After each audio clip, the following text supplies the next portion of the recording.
खबर झारखंड देख रहे हैं आप। मैं हूं अनामिका पांडे। सारठ के विधायक रणधीर सिंह पर एक महिला ने थप्पड़ मारने का आरोप लगाया है। पीड़ित महिला कोई आम महिला नहीं बल्कि जिला परिषद की सदस्य है। नाम है पिंकी कुमारी। पिंकी ने मंत्री पर सरेआम थप्पड़ मारने का आरोप लगाया है। हालांकि मंत्री रणधीर सिंह ने इससे इनकार किया है। उन्होंने पिंकी पर उनके कॉलर पकड़ने और सरेआम अभद्रता करने और बॉडीगार्ड से भी बदसलूकी करने का आरोप लगाया है। क्या है जामताड़ा के कर्मकांड का यज्ञ से उठी थप्पड़ कांड की गूंज की हकीकत, इस रिपोर्ट में देखिए।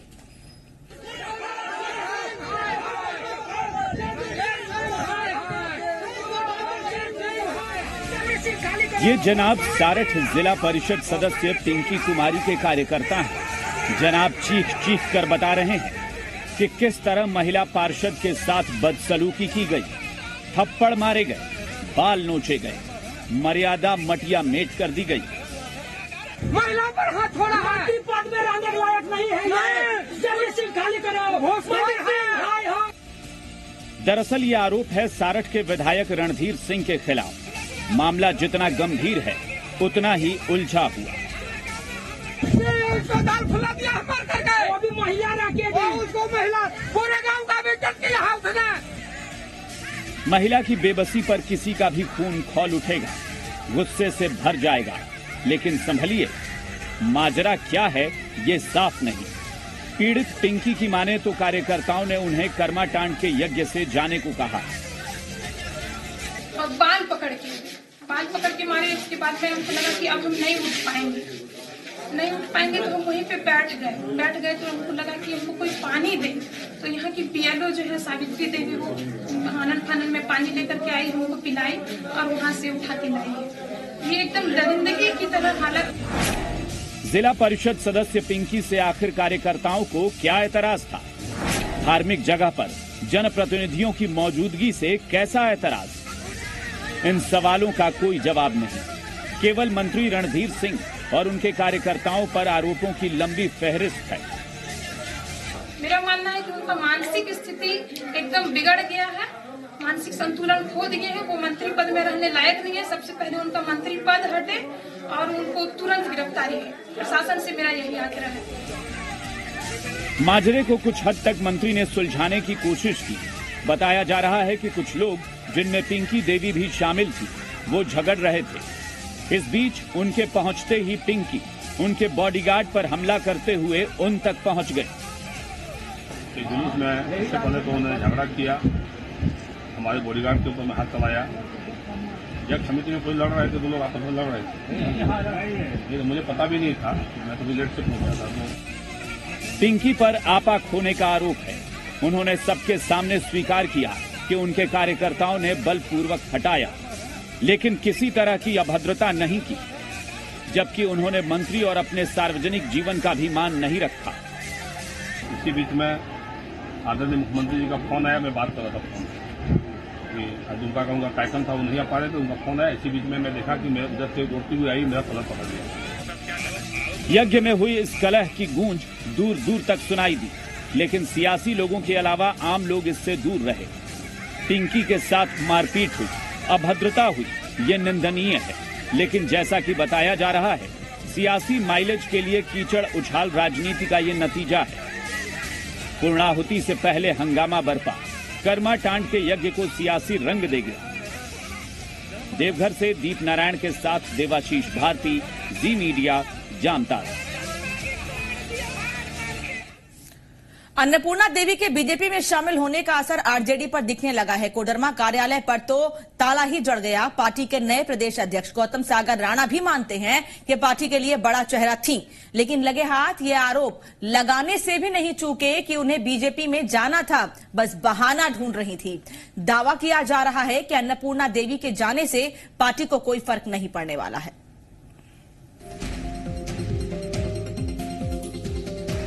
अन्नपूर्णा को खोने का आरजेडी को गम है तो बीजेपी को पाने की अपार खुशी। लेकिन आरजेडी ज्यादा गमगीन दिखती है। झारखंड में वजूद की जंग लड़ रही आरजेडी को तमाम कोशिशों के बाद महागठबंधन की तरफ से महज एक सीट पर संतोष करने का दबाव दिया गया। पलामू समेत चतरा की मांग टाल दी गई। फिर न उनकी कोई जिद काम आई, न ही प्रेशर पॉलिटिक्स। अन्नपूर्णा ने नाराजगी को लेकर एकांतवास का ब्रह्मास्त्र भी इस्तेमाल करके देख लिया। राहुल हेमंत और बाबूलाल की जोड़ी का महागठबंधन टस से मस नहीं हुआ। फिर क्या था? अन्नपूर्णा ने ऐसा फैसला किया जिसकी शायद उम्मीद नहीं थी। 2 महीने से 2.5 महीने से वो भूपेंद्र यादव जी जो पिछड़ों को फंसाने के भारतीय जनता पार्टी के हाथी हैं, उनके संपर्क में थी वो। और उसके बाद ये सिर्फ बहाना हुआ कि हम चले जाएंगे, हम आहत हुए। भेड़िया को मेमना खाना है तो 1000 बहाना है, उनको पार्टी छोड़ना था। इधर आरजेडी अब अन्नपूर्णा को एहसान भी दिखा रही। गौतम सागर की माने तो प्रदेश अध्यक्ष की कुर्सी उनके महिला होने के मान स्वरूप मिली थी।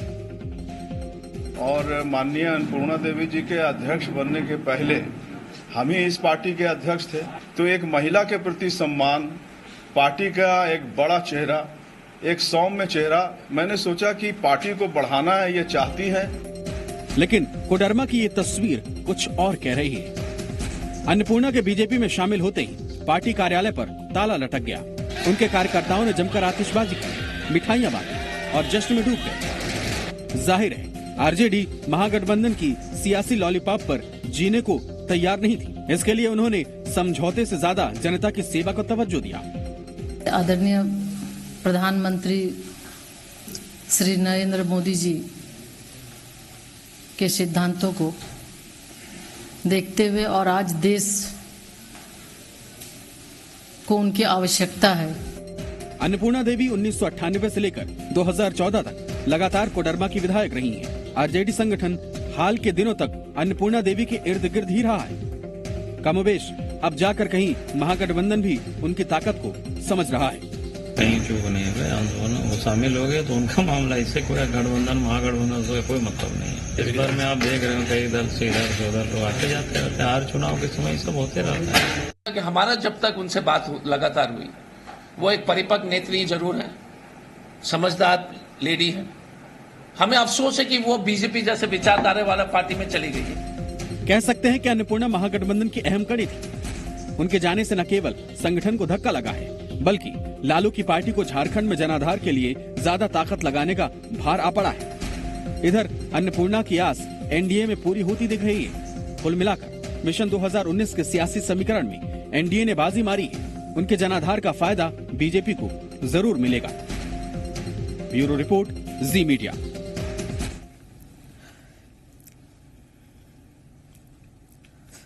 बीजेपी में अन्नपूर्णा देवी के बाद महागठबंधन पसोपेश में है। हालांकि हेमंत सोरेन ने मीडिया में डैमेज कंट्रोल की कोशिश भी की है। उन्होंने ये कहकर कांग्रेस को जिम्मेदार बताने की कोशिश की कि जिस चतरा सीट को लेकर आरजेडी की मांग थी वो उनके खाते की थी ही नहीं। यानी आरजेडी की नाराजगी और महागठबंधन के कमजोर होने का ठीकरा कांग्रेस के मत्थे फूटा है। आरजेडी से अन्नपूर्णा चली गई तो आखिर इसका जिम्मेदार कोई तो होगा। महागठबंधन इस मंथन में भी जुटा है। कांग्रेस के प्रदेश अध्यक्ष अजय कुमार ने समझ से परे बताकर मामले को टालने की कोशिश की, लेकिन जेएमएम के कार्यकारी अध्यक्ष हेमंत सोरेन ने सीधे लफ्जों में कहा कि जिस सीट पर वो नाराज थी वो उनके खाते की थी ही नहीं। वो जिन 2 जगहों पर सीट लड़ना चाहते हैं, उन दोनों जगह को लेकर के कांग्रेस और आरजेडी के बीच में वार्ताएं चल रही हैं। जाहिर है हेमंत का निशाना कांग्रेस पर है। खुद को वो पाक साफ साबित करने की कोशिश कर रहे हैं। हालांकि लगे हाथ उन्होंने डैमेज कंट्रोल की कोशिश भी की। और आरजेडी और कांग्रेस के बीच की जो वार्ता है वो चल रही है। अभी भी ऑप्शंस खुले हुए हैं और मुझे लगता है कि वो बाद में मेटलाइज कर जाएगी। लेकिन बड़ी पुरानी कहावत है, अब पछतावे होत क्या जब चिड़िया चुग गई खेत। शायद महागठबंधन को यही कहकर दिलासा देने की कोशिश कर रहे हैं हेमंत सोरेन। मौके को ताड़ते हुए बीजेपी ने वार करना शुरू कर दिया है।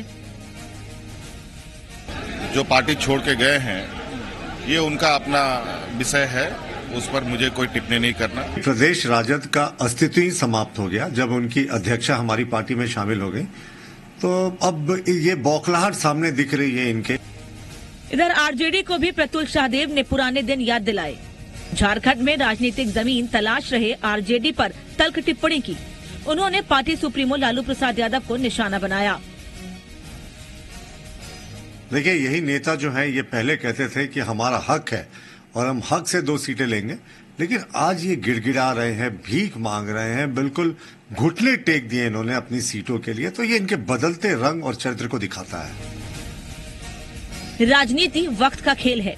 मौका देख बीजेपी ने चौका मारा है, जिससे महागठबंधन को संभलने में वक्त लगेगा, क्योंकि लेफ्ट की नाराजगी झेल रहे महागठबंधन को अब आरजेडी से भी चुनौती मिलेगी, ये तय है। कह सकते हैं कि महागठबंधन को थामने की कोशिश के उलट मतभेद का मर्ज बढ़ता ही जा रहा है। दिल्ली से शादाब सिद्दीकी के साथ कुमार चंदन, ब्यूरो रिपोर्ट, जी मीडिया, रांची। झारखंड में फिलहाल आरजेडी बिखरी हुई नजर आ रही है और आरजेडी के प्रदेश अध्यक्ष सहित तीनों नेता ने बीजेपी का दामन थामा तो नए प्रदेश अध्यक्ष के तौर पर गौतम सागर राणा सामने आए और कहा कि पूरी पार्टी एकजुट है। 24 जिलाध्यक्ष पार्टी के साथ हैं, पार्टी छोड़ने वालों के साथ कोई नहीं गया। साथ ही अन्नपूर्णा देवी के बहाने बीजेपी पर ही निशाना साधते हुए कहा, अन्नपूर्णा जी की वेदना थी, चतरा से आरजेडी बाहरी को लड़ा रही है। तो अब जिस दल में अन्नपूर्णा जी गई हैं, वहां का सीएम ही बाहरी है। 5 सांसद बाहरी हैं, जिस पर बीजेपी ने चुटकी ली है। बीजेपी के नेता प्रतुल शाहदेव के मुताबिक आरजेडी की अध्यक्ष अन्नपूर्णा देवी तो हमारे साथ आ गई हैं। उन्होंने कहा कि अब आरजेडी का क्या होगा।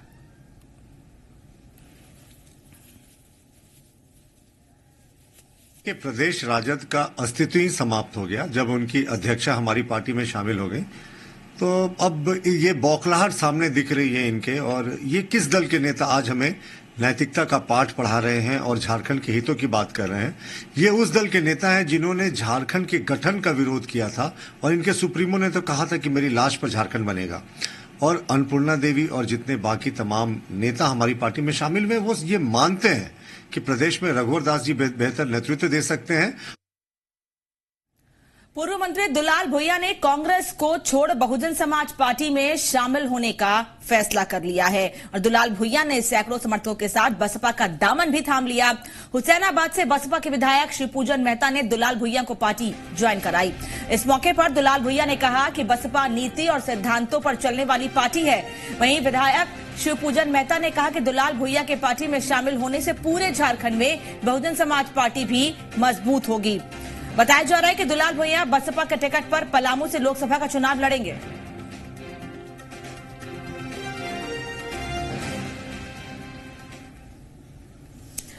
कांग्रेस ने एक बार फिर बड़ा सियासी जाल फेंका है। कांग्रेस अध्यक्ष राहुल गांधी ने गरीबों को 72,000 रुपए सालाना आय की गारंटी दी है। इस घोषणा को प्रदेश कांग्रेस नेताओं ने प्रचारित करना भी शुरू कर दिया है। पत्रकारों से बातचीत में कांग्रेस विधायक दल के नेता आलमगीर आलम ने कहा कि बीजेपी ने जितनी भी योजनाएं लागू की हैं, वो सभी कांग्रेस की देन है। कल राहुल जी के द्वारा एक महत्वाकांक्षी योजना का लॉन्च किया गया है और ये योजना इस विचार से किया गया है कि हर एक हिंदुस्तानी का कम से कम मिनिमम बेसिक इनकम 12,000 से कम नहीं है।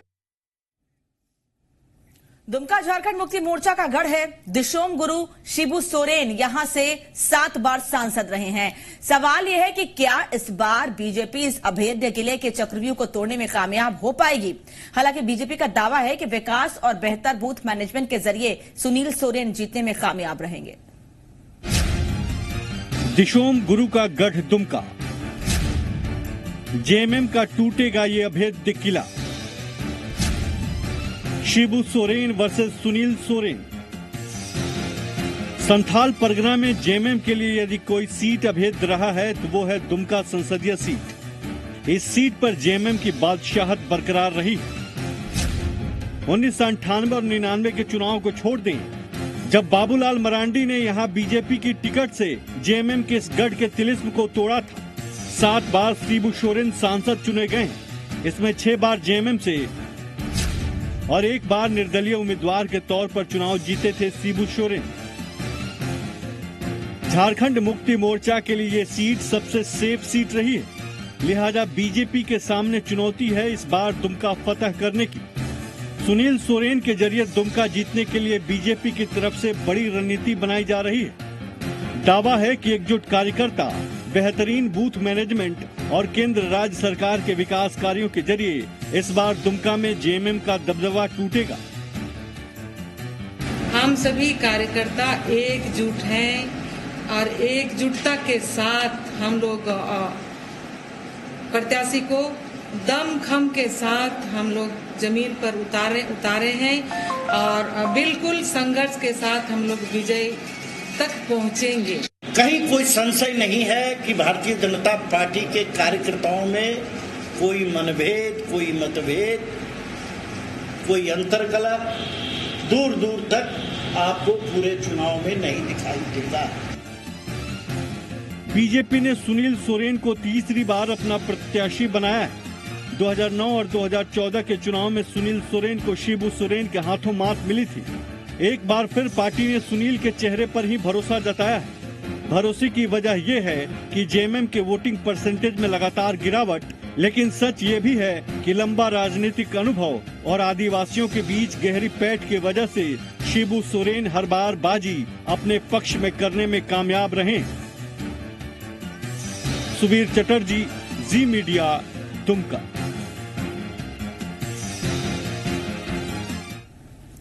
झारखंड विकास मोर्चा के 6 बागी विधायकों के मामले पर आज हाईकोर्ट में सुनवाई हुई, जहां दोनों पक्षों की बहस के दौरान हाईकोर्ट ने इलेक्शन कमीशन से जवाब मांगा है। मामले पर सुनवाई की अगली तारीख 28 मार्च निर्धारित की गई है।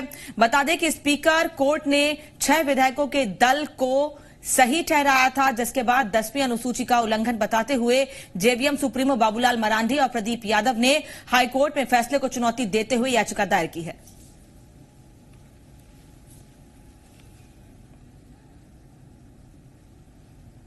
इलेक्शन कमीशन ऑफ इंडिया को भी कहा है कि आप ये बताइए कि इलेक्शन कमीशन ऑफ इंडिया को इसमें क्या कहना है। 6 विधायक चले गए, 2/3 एमएलए चले गए हैं, तो इसमें इलेक्शन कमीशन ऑफ इंडिया को क्या कहना है। तो इस मामले की अगली सुनवाई परसों रखी गई है 28 मार्च को। रांची पुलिस ने शोएब हत्याकांड की गुत्थी कुछ घंटे के अंदर सुलझाते हुए हत्या के आरोपी गुगुन को गिरफ्तार कर लिया है। गुगुन की गिरफ्तारी के बाद उसकी निशानदेही पर 2 और आरोपी माज और काला आसिफ को भी धर दबोचा है। बता दें कि रांची के हिंद पीढ़े स्थित छोटा तालाब के पास इलाके का अपराधी गुगुन अपने कुछ दोस्तों के साथ पहुंचा और शोएब को गोली मार दी। इलाज के दौरान रिम्स में शोएब की मौत हो गई। पुलिस के मुताबिक पैसे की लेन देन में इस वारदात को अंजाम दिया गया है। आरोपियों का कहना है कि गलती से पिस्टल से गोली चल गई।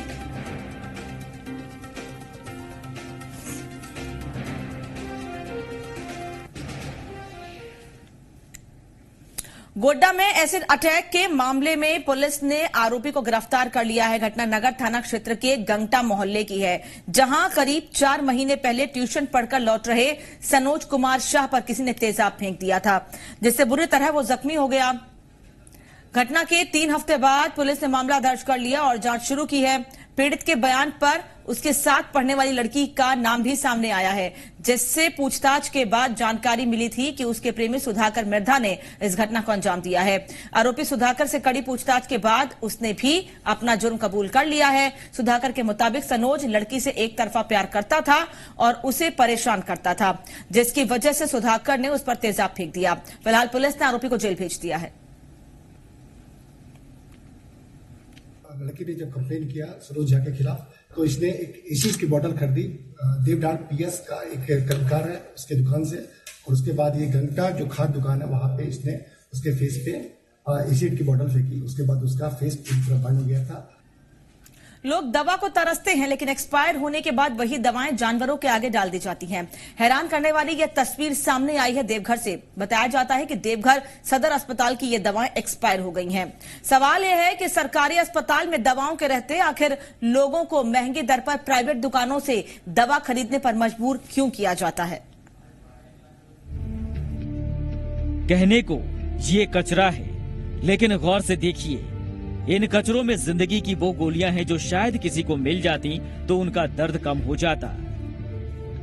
इनमें मौजूद 4 गोलियों के लिए उन्हें न केवल भटकना पड़ता, बल्कि सबसे बड़ी बात कि गरीबी का एहसास कम हो जाता, जब जेबें दवाओं की वजह से खाली हो गईं। खुलेआम देवघर के गोरिया बाईपास के किनारे इन एक्सपायरी दवाओं के अंबार को देखने के बाद एक बारगी यही एहसास होता है।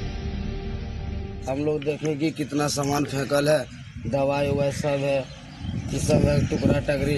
हम लोग चुन रहे सर, हम सोचे क्या 2 पैसा हो जाएगा हम लोग का गरीब का। जब इन दवाओं में जान थी तो किसी को नहीं दी गई। ताले जड़कर रखे गए, मरीजों की नजर से बचाकर रखे गए। अब ये बेजान होकर किसी की मौत का सबब बन सकते हैं तो इन्हें खुले में फेंक दिया गया। घास चरने वाले जानवरों को क्या पता कि ये क्या हैं? कहीं भूख की बेबसी में निगल गए तो फिर जिम्मेदार होगा कौन? कोई परवाह नहीं। हम लोग चुन रहे हैं इसीलिए, और हम लोग सोच रहे हैं क्या सर कि गाय जाल माल सब खाएगा, वो सब मरेगा। यहाँ पर क्यों फेंक दिया है? अब फेंकियो दिया था, उसको ढांक देता। दवाओं की कमी का रोना रोने वाले सदर अस्पताल के डॉक्टरों के पास क्या है कोई जवाब? क्यों सिविल सर्जन लगातार स्टॉक में दवाओं की कमी का रोना रोते रहे? सिविल सर्जन साहब चुप हैं, सिस्टम चुप है, स्वास्थ्य विभाग भी चुप है। देवघर के लोगों का दर्द ये दवाएं शायद कुछ कम कर पाती, लेकिन अफसोस कि दवाओं की जिंदगी ही खत्म कर दी गई। दीप नारायण दुबे, ज़े मीडिया, देवघर। इन खबरों के साथ इस बुलेटिन में